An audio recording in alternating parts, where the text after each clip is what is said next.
This is an incredibly important time in our nation's history, and we really do need to find the best ways to get young people of color, young people across the board to get out to the polls this year.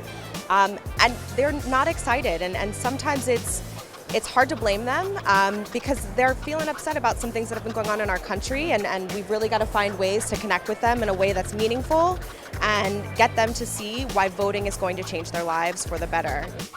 I think one of the reasons why youth might be are more disengaged in some areas is because people don't make space at the table for them. I believe that the people most impacted by the problems need to be at the table when you're solving the problem. Engaging in media, digital, social media, all types of media is definitely one thing we can do. I think the other thing we can do is show up on college campuses and in high schools everywhere, because we know that some students in some states can register at the age of 16. If they can get excited at age 16, I think they'll help to motivate and excite others up to age 18. And by showing up on college campuses, at homecomings, I think that's really going to be a game changer. People like to be excited. People see Vice President Harris and they're excited, but now we got to turn that energy into action. From the moment you're born to the moment you get called on home, policy is impacting everything you do. So if I see the young brother that's on the corner, instead of someone judging them and thinking they don't know what they're talking about, they're a brilliant mathematician who knows how to move money real fast, right? If someone's playing video games, I can utilize that technology and that brilliance for gaming and quality assurance. And so all these things are interconnected. We are a nonpartisan organization. We've been engaged in conversations over the course of this year for a report that we're calling the State of Black Democracy.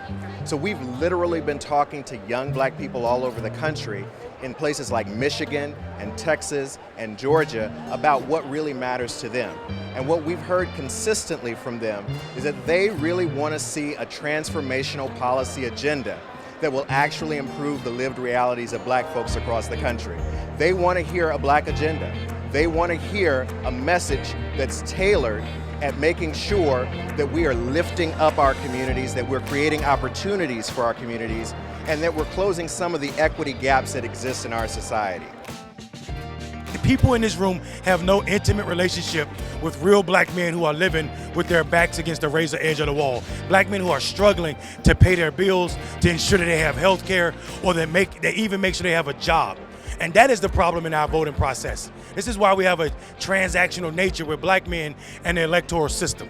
Nobody is actually reaching black men outside of the concept of voting. Who's talking about the real reason black men don't vote? There are 9.6 million black men registered to vote in this country. Of that 9.6 million already registered, over 52% have not voted in the last 4 federal elections, or only one. That's not a critique of black men. If you talk to the majority of black men, young and old alike, they would tell you that they're their own leaders. And if they don't see power in the vote, or the vote making a difference in their lives, then they're not gonna exercise the vote. So what we need to do is, we need to invest in black men year round to eliminate the real hurdles. And the real hurdles are poverty issues. So if we're not fully funding black men outreach, then we shouldn't expect black men to fully show up for us. So when we talk about this beautiful pep rally that we're at, where they already raised $500 million for a presidential candidate that's been in the race less than a year, we gotta get serious about the fact that we are not talking to what should be the largest base or the second largest base of this party. Nobody's really reaching black men, and it's not even a reason for me to scream about it, because they don't hear me. Because they're like America, the party has a high tolerance for black man suffering.